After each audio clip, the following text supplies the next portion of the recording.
Hey everybody, welcome to another episode of Soundcheck. This is Brent. And this is Walter. It is Sunday, August 13th, 10:55 p.m. We just got out of Rams Head Live in Baltimore, Maryland, seeing the Scare the Hose tour with JPEG. Man, suddenly I felt so awkward saying that out loud. Scaring the Hose. We are seeing Scaring the Hose tour with JPEGMAFIA and Danny Brown. God, what a fucking show, dude. It was awesome. It was so good. I just got to say, this goes harder than any metal show I've been to other than Meshuggah and Dance Gavin Dance. It was intense. Yeah, it's young people with a lot of energy just going ham the entire time. Fucking stop. We were towards the front and then got crowd crushed pretty hard. Yeah, we did. And I was like, I'm a baby. I'm out of here. I can't breathe. You know, I've seen this on the news. I know what happens. I saw that Travis Scott fiasco. I'm not going to die at a concert. I was the opposite. I was like, I got to show my love. I don't know how often they come around together as a pair. So I got to like go in the pit and like give them as much energy as I can before I got to like get out and breathe some air. Yeah, I wasn't sure what to expect. I thought going into it they were going to play the album in its entirety, which I was excited for. I was there for it. But I think I'm actually more pleased at what they did. It was basically like 3 mini concerts in one where it was them together performing Scaring the Hose material, and then one of them would go off, and first it was JPEG solo, his material for, I don't know, 6 or 7 songs, something. Yes. Come back together for a little bit in the middle, then just Danny Brown, and then they come together at the end. And it was fantastic. It just like each one just revitalized the energy and got people going crazy. God, yeah, like you couldn't have said it more perfectly. Like after each set, like when they ended, it wasn't really truly an end. It just like the end to beginning of another set too. Yeah, I know that. I know that was interesting. Like, it was so cool. It's just everyone had these different moments. You know, like once Danny Brown comes out solo, suddenly like the diehard Danny Brown fans can have their little moment. Yes. And then when they both came out, I mean, the place just popped because everyone could just come together with it. God, that fucking show was like incredible. Like it was like you said, like nonstop, like pushing back and forth, consistent circle pits, consistent like more energy than a fucking metal show. And like as soon as they sauntered out and the crowd just erupted for like 2 minutes straight, I was like, oh, this is going to be an event. This isn't just like a show. No, this is an event. I'd say this was church. Speaking of church, when they played God Loves Us All, like the one with the... I liked that song in the album. I went crazy for it live. It was so much fun. It was like a spiritual event. It was so much fun. Like that old fucking gospel music, like that just went ham. I saw the back of someone's shirt said, "Teens don't want Jesus, they want JPEG. They want Peggy. They want Peggy, not Jesus." Something like that. I butchered it, but yeah. God. Man, like I just definitely hit like the mark for me. Like I haven't been like this energized for a show or like gotten energized at a show in a long time, you know? Like that kind of like revitalized the spark. I was like, oh fuck, this is what it's about, you know? Yeah. Oh, I know. I'm profusely sweating. We're drenched. Yeah, but I'm also pumped full of energy. Mm-hmm. It was so much fun. It was like, it's kind of like a mini festival too. Yeah. Because like it was hard as fuck to breathe. But you like for every gasp of air that you're breathing, you for a moment you were like, thank God I can breathe this cool air, and then it went back to like sweat. You're like, fuck, I hate this. I gotta get that new fresh breath of air, and then like you're searching for that, but you're also like don't want to like stray away from like listening to the music and participating like in the pit. Like that's me. That was my like experience where I was kind of like doing all the ADHD thing, like do all the things at once. And that car is about to fucking knock into that car. Yeah. Get wrecked, buddy. Yeah, they were also like putting their high beams like in our eyes. Dumbasses. I think the whole thing in total was maybe like an hour and a half. It was an hour. But it was a lot of bang for your buck. God. It was a lot of substance. They crammed a lot of songs in there, a lot of deep cuts, a lot of newer stuff. I think they each both played a new song. At least Danny did. Danny played a new song. And I was actually really surprised from the Scaring the Hose. They were gonna they played the new songs off the like the EP. DLC. I know. I feel Yeah, I didn't even actually listen to those. It was good. Yeah. I was like, we back, bitch. And I was like, yes. And like when they played the fucking like Danny Brown like shit off of Atrocity Exhibition and like off of Triple X, I was just like so hyped because I was like, this is Danny Brown I've wanted to see for a long time. I was pumped and jumping hearing Dip because I don't know why. yeah, I just never really Dip. thought I'd hear that live because I've seen JPEG before, but Danny hasn't come around quite as much. Not that I'm aware of. That was a ton of fun.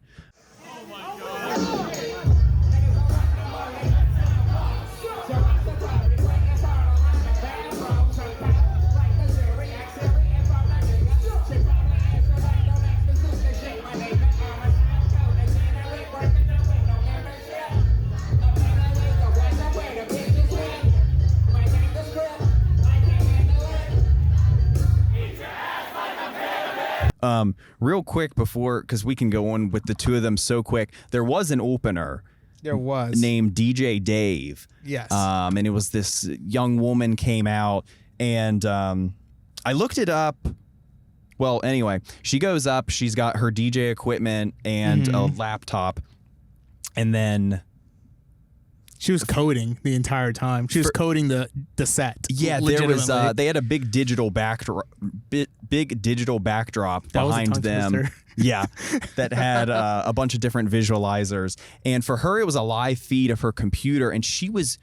I don't know anything about coding or really creating electronic music for that matter. So it took me a while. I didn't even understand. I thought it was just a cool visual. I thought it was just a cool visual, but eventually I put together like, oh, she's coding in real time and sort of creating the music. I couldn't quite tell if the music was coming together because of what she was coding or if she was just kind of. So I don't even know. So each one's like, I believe she had like a script set for each song, and like it's a set script that she can just like change like the like go ahead and change like the variables in real time and like or change the value of the variables in real time, going like from 1.3 to 1.5 or like whatever, how many decibels or like exactly what parameter she really wants. Like she already had it like code and set. She just went in and changed it in real time. So like she took the time to code it, but then she just goes in and like comments stuff out so like it wouldn't affect when she like command save. And like once she hit command save, it would like activate that new script, and then she would go ahead and change it. And so like once she like entered the changes, that's when you actually hear it. Gotcha. So like I was kind of like looking at it. I understood what she was doing, but I didn't like know what language she was using. Yeah, I wasn't sure if she was sort of creating the music in real time via the language of coding or if she was just kind of using coding to sort of quickly search for certain samples or beats and then kind of like then she would move over to her board and would kind of bring them in. But, so like I from what I saw like everything, she had all the paths set and everything. She wanted to go ahead and change it. And whenever she was happy with her change, she would like modify it right on her like little Pioneer thing. Gotcha. Yeah. And then after her set, I Googled her, and apparently, for first time in a while, I learned a subgenre or a genre, algo rave, as in like algorithm rave. So you know, I thought it was very cool, but once. And I feel bad calling it this, but sort of like once the gimmick wore off and then you're just kind of there for the music didn't really pull me as much. I mean, it was crazy talented. The technique behind it is unreal. So much so that it was basically magic to me. Like I truly didn't understand what was going on for half the set. So I'm a big dummy. I'm taking that into account. Oh, no, you didn't say it right. You said dummy. Dummy? Dummy. You were in Baltimore. Baltimore. Dummy. But for the actual music itself, it... I don't know. It never got too crazy. It was like fairly mid-tempo. It wasn't overly bassy. And there were a couple instances where she'd load a sample from like, I was about to say Rihanna, but apparently it's pronounced Rihanna. But there'd be like a sample and I would expect to hear it and then I wouldn't hear anything. I don't know. It was just sort of like simple to me, dance music. I don't know.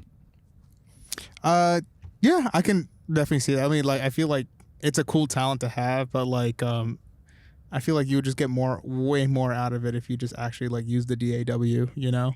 Yeah. And like use that. I don't know, just like actually use the tools within like the DAW and like get all the creativity out of it versus like spending hours and hours on code where you can just like move a click and then like do that. Yeah, it's an incredibly impressive skill, and I don't want to detract from that, but artistically, musically, I'd rather the time and effort put into just making a sort of like intricate, textured electronic song, and have a little more variety. Like I wouldn't even know, as far as like if she was coding, I wouldn't even know if she was able to do like key changes or any, like, because everything was like relatively within the same key or like same style, and like nonetheless, not knocking it, I couldn't fucking do it, you know? Oh yeah. No, that's like way above my pay grade. But yeah, incredibly talented. I think that definitely like sparked a little niche, but like you said, once you kind of like got the gimmick, you kind of like the awe kind of wears off. Yeah. That was all I had for her. Yeah. She was good. I mean, absolutely. Yeah, great fucking choice regardless. It was interesting. It's definitely like a subgenre to be interested to look into more now. Algorithm. Now that I know it's a thing. Algorithm. Yeah. Or stuff like this. Mm-hmm. It is. I mean, it makes sense why they're here with JPEG and Danny. You know, the two of them have always been kind of forward thinking and experimental and trying new things. So it makes sense they would bring an opener who's like cutting edge, very digital. Mm-hmm. I'd say like definitely fit like, I wouldn't say fit the script, but like fit like the talent behind the show. They were just weird, like very niche, essentially. Yeah. Yeah. But man. But it did get people dancing. It was a good opener to kind of get people juiced up for it. Mm-hmm.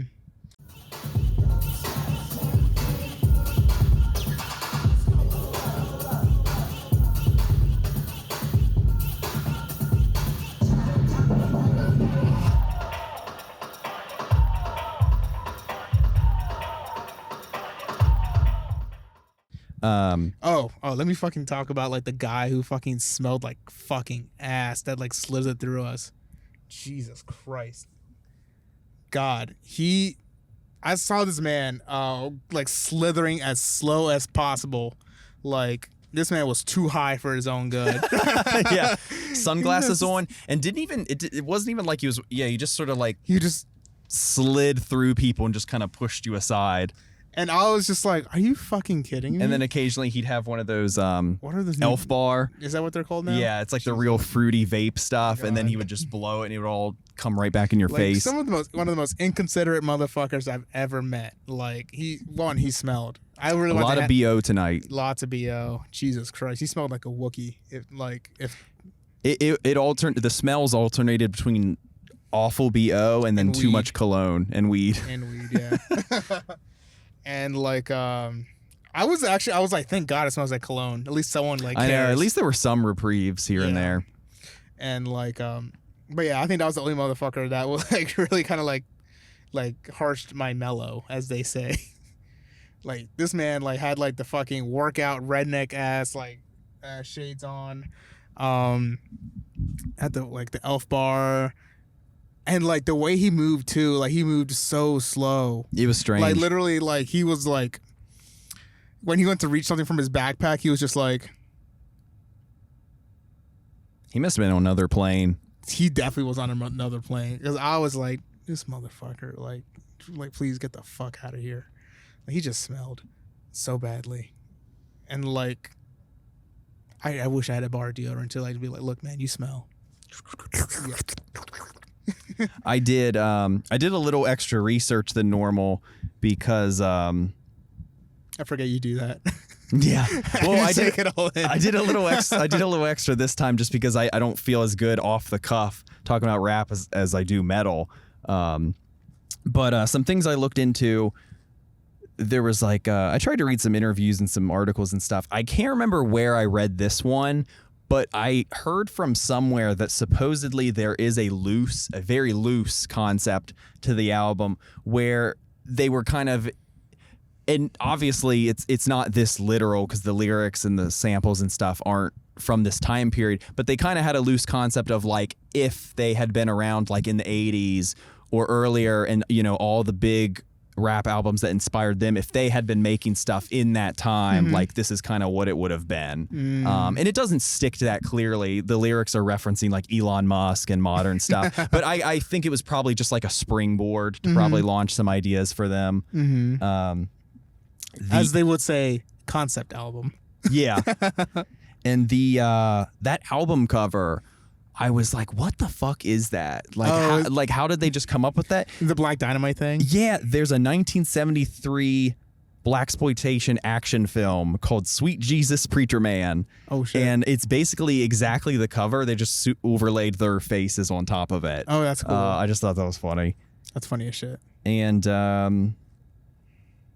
JPEG, I think pretty much solely made the beats and the instrumentals for it. And I wasn't familiar with this, but he used this popular older piece of equipment called a Roland SP404. I have no idea what that is. Yeah, it has some. Does it have a bunch of fucking connectors to it? I don't know. It has some legacy behind it. Like it was previously like a kind of prolific thing in rap history. What is it called? Roland SP404. He challenged himself by making all their songs by specifically using it. So it limited himself a bit. Yeah, so it kind of looks like It looks like a calculator. Yeah. So my friend Colin actually showed me something like very similar to this, where he would make beats on it. Teenage Works or something like that. Like Wow. I don't remember the details, but when he could make stuff in Logic Pro or whatever they make their stuff on, you can just have like infinite layers, infinite samples, whatever you want. So this sort of kind of limited it, made it a little more concise. Yeah. Yeah, that's really fucking cool. They really fucking like push themselves. Or they honestly, I think they just like have enough fun with it, or they just like, all right, let's see how this works. Yeah. It was fun. The crowd gave both of them the appropriate amount of love. Yeah. They gave Danny tons of love because just his legacy. He's just been in it so long, and even as well as Peggy's been doing, and he's been inspired by Danny. So there was a lot of love showered on him. But then people also went nuts for Peggy. He's also from Baltimore. Yeah, tons of fun. They've been in it for a while now. I think this was a collaboration meant to happen. Like, this was destined to happen. It's so good. Yeah, hearing them interact, like them on Danny's podcast, they get along well. They have They have great chemistry. It's super evident on stage. They had so much fun. Yeah, JPEG is crazy and erratic. He's running all over the stage, screaming. Danny just kind of saunters around, and then when it was his performance, just like a little and he does this goofy little noodly walk. His limbs just kind of hanging around. Yeah, he was funny. God, like they and when he'd rap real fast, he'd kind of blink really fast too. And he's like like blinking with his raps. Yeah, that's crazy. God. Oh, when they played Really Dough, I was like, oh. Yeah, man, that was cool. God. And when they played Ain't It Funny How It Happens, like, fuck, I know that song so well. Like, that was one of the songs where I was like rapping the whole lyrics. I think that was the first song of his I heard, and it might have been through you playing it in the car. Yeah, that was the first song that hooked me with him. God, it's really catchy and fun. Yeah, when they played Dip, I was like, yes, club, yeah, club time. Yeah.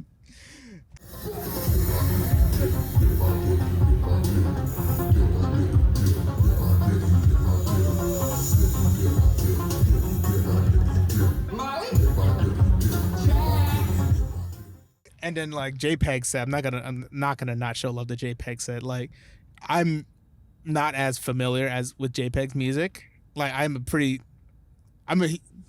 like to call myself a casual fan of his.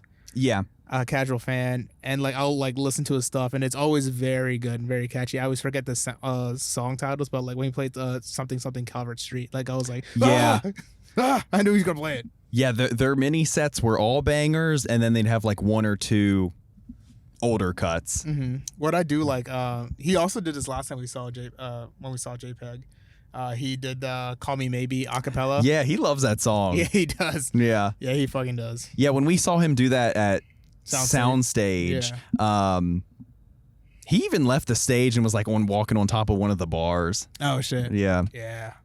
That was fun. That was so good. I like JPEG a lot. Even just as a person, he just man, he just feeds off of haters. Just people, you know. When he was like, "Fuck you, Peggy." They could hate him or whatever. He just eats up their vitriol and it just propels him forward. He doesn't give a shit about anything. Yo, there's a band called Vitriol. I bet. What the fuck does vitriol mean though? It's like advanced hatred, extreme, like lots of it, lots of anger and hatred. Advanced darkness. Advanced hatred. I love that. It's like you don't hate as much as I do. Like I have vitriol. Like, Yeah. It's like damn. It's been elevated. Damn. God, that's really funny. Fuck yeah. That out of the whole show, I gotta say today's show was like a fucking 9.9, if not 10. Oh wow, yeah. I completely forgot we do scores. Every time. What'd you say yours was? Like 9.910. Like it was a perfect show essentially, but I'm like, what if they put on a better show next time? Yeah, they've started calling this Scaring the Hose Volume 1. So there's gonna be more. And yeah, they do. I'm pretty sure JPEG did say something about working on Volume 2, which is awesome. That's fun to see them still. I'm gonna give it a 9.9. Collabing together. Yeah, The 0.1 goes to that motherfucker who smelled. It's yeah, I know. 9.5, I guess. I want to be a little conservative just because there's some other shows this year I'm excited for, but yeah, I guess I'll say 9.5. That was crazy. Yeah. The crowd was a good variety of people, mostly slanted to the younger side. Oh yeah. Which is like, so there was boundless energy, some crowd crush, like we said. But yeah, constant moshing, tons of energy, super aggressive, more violent than some metal shows I've been to. It was crazy. I agree. Speaking of metal, oh yeah, you had some shows. Yeah, I you went to a few shows. Who the fuck is texting me? So this earlier last week, I went to go see Death Grips. Death Grips was fucking awesome. First time seeing them. My friend was like, I forgot I had tickets to go to the show. I made plans that I have to commit to today. Do you want these tickets? And I was like, absolutely. I'll take them right now. My Tuesday just got way better. And I went with my good friend Delano. And shout out to Delano. Psycho Slime Entertainment, Inc. Yeah, my first time seeing Death Grips was fantastic. Didn't really have much to say about it because it's like I casually listen to them. I always liked their music when they came on because it's super avant-garde. I don't even know how to like really categorize them because you saw them like years ago as well. Yeah, I saw them open for Ministry, and which was such a strange lineup. It was pretty much as soon as Death Grips was done, the whole young group section of the audience just left. It's like, how would you describe it? Because I kind of call them like unhinged experimental. Yeah, I don't remember what I called them before. I think probably just experimental rap. Yeah.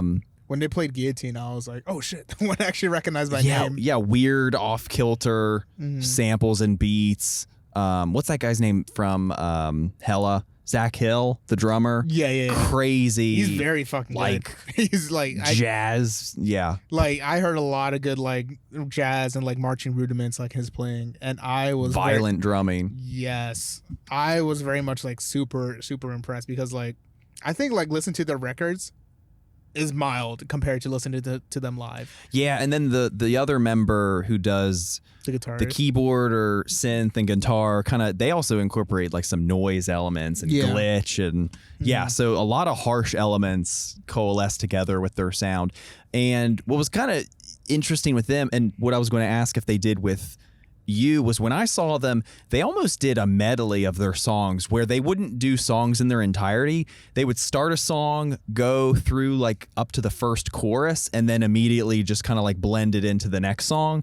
So they basically made it through almost the entire, like most of their discography, because they're just doing short snippets of every song.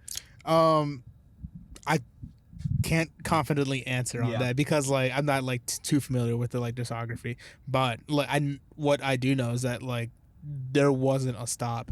Yeah, Like, I'm pretty sure like they went through their entire set like just nonstop going, because like the bass was pretty much just like clouding the whole venue. Like That's awesome. It was just like and then eventually like another like bass sample would go and take its place, whatever the song required.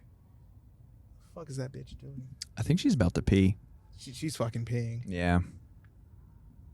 Jesus Christ. We've all been there. Yeah, we have. But it's a Sunday at 11. It's too early for that. It's the holy day. It's moonrise. Oh yeah, also there's moonrise happening apparently. Yeah, there's been a lot of EDM and rave stuff going on in the area at Power Plant. Mosaic. Is that what's... It's in front of Mosaic, yeah. Okay, yeah. In front of Mosaic. And then Soundstage, I think just last night had Moonrise. Mm-hmm. I only know because my social media feeds have been blasting with rave stuff. I know people that love going to all that. It's not quite for me. I went to one. It was exhausting. Yeah, I'm glad that I did it and had the experience, but I don't know if I need more. Yeah, I agree. I mean, I'd go and try it again. I don't know. But yeah. I mean, I saw Benny Benassi like earlier this year. It was great. That's right. Yeah, it was great. Weird energy though. Yeah. Because I'm not used to it. But anyways, yeah, Death Grips. Fantastic. I gotta say, like, as much hype I've heard about like their shows being crazy, I almost got like that hype, but then like security like kind of shut them down. Oh, that's a bummer. Like, do you remember like when you were in middle school or high school, they had like the little rainbow thing that they would like you would go under after.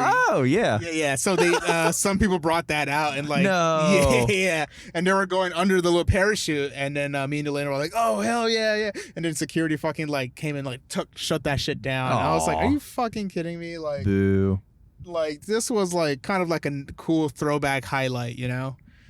So that I guess awesome. I would give that show like a solid like 7.5. You know, like not familiar, no, like great. I would definitely see them again. I would. Yeah, I'd like to as well. Because I hear like a lot of good shows and like a lot of good things about their shows being like super hype, and like it was cool. I didn't really have the energy to mosh on a Tuesday night that day though. But I didn't think I was going to mosh tonight, but the music and the crowd just kind of forced me. I was so into it. Mm-hmm. And then I saw Cynic like a few months ago too. Cynic, that was a good show. Cynic and Atheist. So like my experience with that, I'm gonna keep it real short. It was like 3 bands. It was Talking Points, local band from Baltimore, Atheist co-headlining, and then Cynic headlining. I heard a lot of people like hyping Atheist up, and like a lot of old heads, and like I was kind of underwhelmed, to be honest. Like, it wasn't really like my cup of tea. I can see why people really liked it, because it was weird and like avant-garde and like kind of jazzy at some points. But to me, it just really sounded like forced. It wasn't really like natural. It didn't really feel like it flowed like well for me. Not to say that the songs were good, or like they were like, of course they were experimenting, you know, they had to be different, and I'm sure they paved the way for like a lot of like music that I listen to today, but it didn't really catch my attention. Great musicians though, especially, I mean, it's complicated as fuck to like keep up with all that. And then Cynic played, and then I was really looking forward to Cynic because like that's more of like the realm that I personally listen to, where it's kind of like ethereal, kind of like spacey, like very like astral projectory. Yeah, true. Like just very much like spiritual. That's the better word for it. It was very much spiritual. or like it would have like the death elements. It would have like these nice prog, and then it would have like these like clean, like spiritual moments that kind of like at least took me somewhere, you know? Like it went from like being like hype and like cool technical to like, you know, like I'm calm, relaxing. Let me light some like sage, like cleanse the room a little bit. Which actually I've never seen anybody do that on stage, where like Paul like took the time to like cleanse the stage with like his sage or whatever, and then like yeah, I thought that was like really cool. I was like, I've never seen that, so I really like that. And then I forgot exactly what song they ended on. I'm pretty sure it was Kindly Bent to Free Us. Ooh. But when they ended the album on like they played Focus in its entirety, I failed to mention that. And like when they ended on How Could I, Paul did this thing where like I saw like years ago, like when he was playing like Walking Fist or something, where he was like towards the end he would sit at the edge of the stage and just gaze at the crowd. And that's what he did. He sat on the stage of like he sat on the stage like of soundstage and just kind of like gazed at the crowd and like doing his like ending solo to that thing. And I was like, yes, it's completed. I'm glad I got to see that like happy side of him where he's like appreciating what he's doing. He's like kind of like taking it all in, like living his youth, and like kind of like, I can't believe all these people came here to see like my band and shit like that. And I was just like, I can't believe he's doing the thing that I saw years ago on like YouTube. So it was kind of like, to me, that was nostalgic. So I really like that. So I'll definitely give that like a solid like 8. There's a flat 8 flat. Yeah, I really don't know much at all about Atheist, but I know them and Cynic were both prolific and progressive around the same time. I think like mostly in the 90s. Yeah. Not that that's exclusively 90s, when they put out stuff, because I think Kindly Bent to Free Us came out like 2014 or something like that, and then Ascension Codes was not that long ago. Mm-hmm. But anyway, yeah, they're mostly kind of associated with their older material, and were kind of ahead of their time in the realm of prog and prog metal. And yeah, I Cynic's never been a favorite, but I have put them on from time to time and liked them. They depending on my mindset, I can listen to their album and sort of enjoy the musicality and the technicality to it, or I can just put it on, like you said, as this ethereal, relaxing, sci-fi, ambient kind of definitely adventure. Not vitriol. Yeah. But yeah, I really like Cynic. Like, definitely caters to like my ear. Mm-hmm. Yeah, I do like that they do that sort of like classic, very sci-fi sound. Mm-hmm. Sounds like an old B movie. Oh, I will mention like I love you, Paul, but like sometimes I want to hear your real voice and like not through the vocoder or like whatever like effects you have going through the mic. Like it was really hard to hear. Yeah, their vocals have always been a little off-putting to me. Always having it modulated, and I don't know if it's supposed to be an alien. Or... It's supposed to. I think it's supposed to be like that, especially on the album. Yeah. But like when he was talking to the crowd, I was very much like, I can't understand you. I know you're saying stuff, but I can't understand. Yeah, you. I haven't really been into that side. I'm mostly into them instrumentally. It's kind of like when bands go like, all right, this next song's called, yeah. And I'm like, yeah, what? You tell him, boy. Yeah. But it's also kind of like, at least with that, it's kind of like funny. You got to guess the song. Oh, that's what he said. That dude is drunk and pissing. Yeah, he's fucking. He stumbled. He almost tripped. God, yeah. Godspeed, dude. Godspeed. Yeah, this man's fucking. Yeah. People are struggling out here tonight. It's. People are. It's the Lord's night, and people are struggling. And your security guard comes in. This man is treading on thin ice. There are people watching. God, yeah. It's a fucking EDM festival. This man is this man like, oh yeah, he barely made it out alive. All right. And on that note, guy pissing. Yeah, this was a hell of a night. This was crazy fun. This was super fun. I can't wait to see or hear Scaring the Hose Volume 2. Yeah, I definitely like appreciated like seeing Danny Brown for the first time. Like, damn, dude, like I can only imagine seeing him in like when he was younger. Yeah. But I don't know if it was like what I would consider his prime. Yeah. Because like now he's a lot more established. Like what would you consider his prime? Like when he like I want to say when I would consider his prime was when Atrocity Exhibition came out. But like seeing Scaring the Hoes now, like I'm seeing this other side like blossoming, like this other side of like collaborating and like musicality from them. Yeah, Atrocity Exhibition, that's when I became aware of him, and that was sort of a big claim to fame for him for a larger and newer audience. But the one that came after that, you know what I mean? Yeah, that one, know what I'm saying? Know what I'm saying? That one's been forgotten a little bit, but that one was like a mature step up. It was him kind of doing a more classic things that inspired him, classic hip-hop sound. And then, him and JPEG together is fantastic. Yeah, I agree. Lots of energy, funny, sharp, witty, fast lyrics, immaculate beats. Garbage Pail Kids is my favorite one. God, when they played that, that beat is so massive and grimy. Oh yeah, and it was just explosive getting to hear it in a venue. Yes.